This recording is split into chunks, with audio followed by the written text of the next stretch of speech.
Glade Productions vous présente. Et si on reprenait toute l'histoire du plus cool des super-héros Marvel?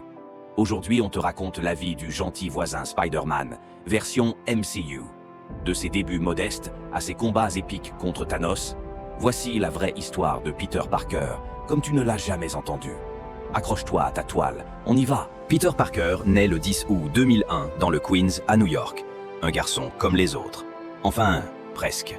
Ses parents, Richard et Mary Parker, sont en réalité des agents secrets. Mais lors d'une mission, leur identité est découverte. Et ils meurent tragiquement dans un crash d'avion. Avant leur départ, ils confient leur fils unique à l'oncle Ben et à tante May. Et un jour, Ben lui dit une phrase qui va marquer sa vie. Un grand pouvoir implique de grandes responsabilités. En 2015, Peter a 14 ans. Il est au collège, discret, un peu geek, passionné de science.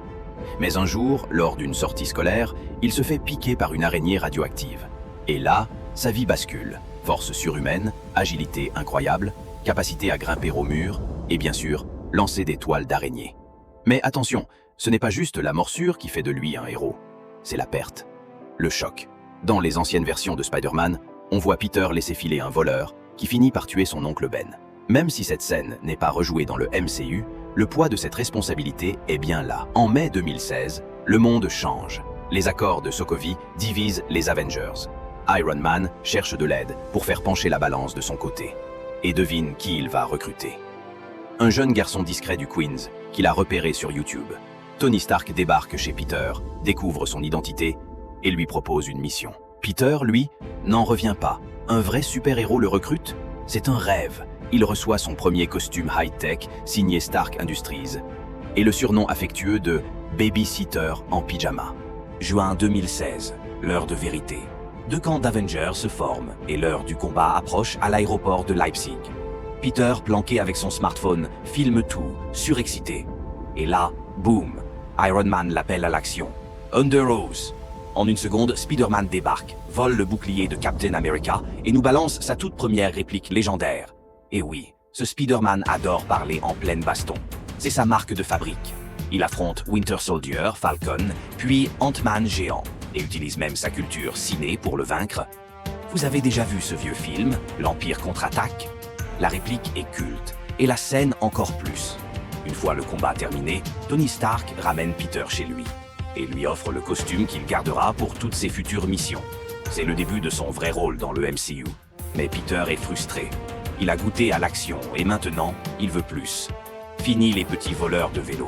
Lui, il veut être un vrai Avenger. Sauf que Tony et Happy, son babysitter, le mettent de côté. Alors, Peter patrouille, seul, dans son quartier, jusqu'au jour où il tombe sur un trafic d'armes.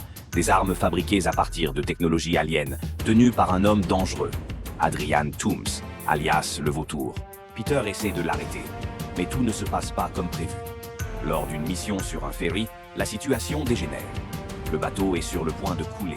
Spider-Man fait de son mieux, mais il échoue. Et Iron Man doit intervenir pour sauver tout le monde. En colère, Tony le confronte. Tu veux être un héros? Prouve que tu n'as pas besoin du costume. Peter perd alors sa tenue high-tech. Mais c'est là que tout change. Il comprend qu'il n'a pas besoin de gadgets pour être un vrai héros. Et quand il découvre que le Vautour est en réalité le père de sa copine Liz, c'est le choc. Mais il ne recule pas. Avec un simple costume fait main, il affronte Toomes en solo. Et gagne. Pas pour la gloire, pas pour la reconnaissance, mais parce que c'était juste. À la fin, Tony l'invite à rejoindre officiellement les Avengers. Peter hésite, puis refuse. Il sait qu'il a encore beaucoup à apprendre. Pour le moment, il préfère rester le sympathique Spider-Man du quartier.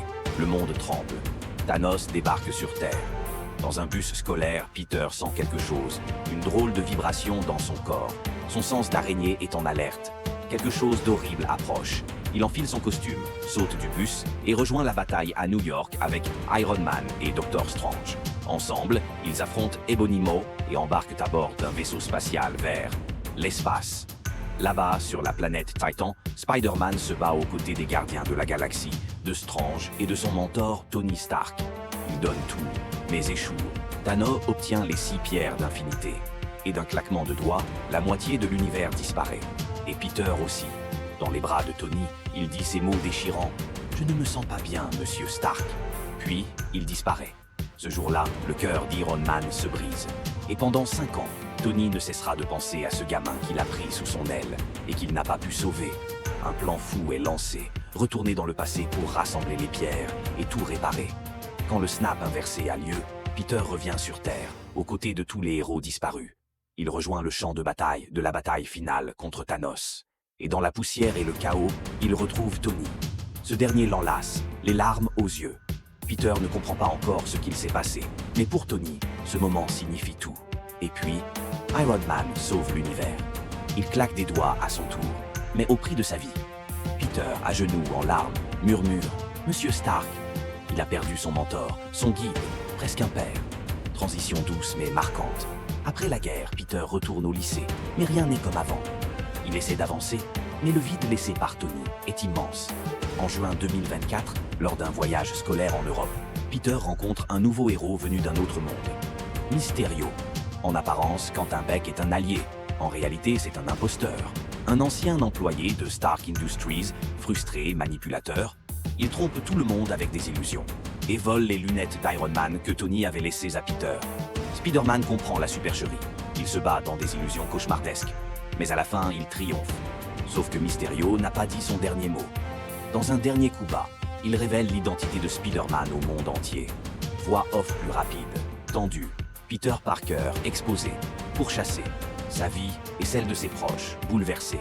Alors il fait appel à Doctor Strange pour lancer un sort qui ferait oublier au monde entier qu'il est Spider-Man. Mais ça tourne mal. Le multivers est brisé. Des vilains venus d'autres dimensions débarquent. Le bouffon vert, Docteur Octopus, l'homme sable, le lézard, Electro. Heureusement, Peter ne sera pas seul. 2 autres Spider-Man apparaissent, Tobey Maguire et Andrew Garfield. 3 générations d'araignées. Une seule mission, réparer les erreurs du multivers. 3 Spider-Man unis dans la même bataille. Ensemble, ils affrontent les ennemis de leur monde respectif. Ils les soignent, les sauvent, plutôt que de les détruire. Faire en sorte que tout le monde oublie qui est Peter Parker. Plus personne ne saura qu'il existe. Pas même MJ, pas même Ned. Le sort est lancé, et en un instant, Peter Parker disparaît de la mémoire de l'univers. Voix off douce et poignante. Il retourne à une vie simple. Il loue un petit appart, coud de son propre costume, tout rouge et bleu, et recommence de zéro. Plus de Stark Industries, plus d'Avengers, juste lui, son sens des responsabilités et son devoir. Il devient enfin ce qu'il aurait toujours voulu être, le gentil voisin Spider-Man.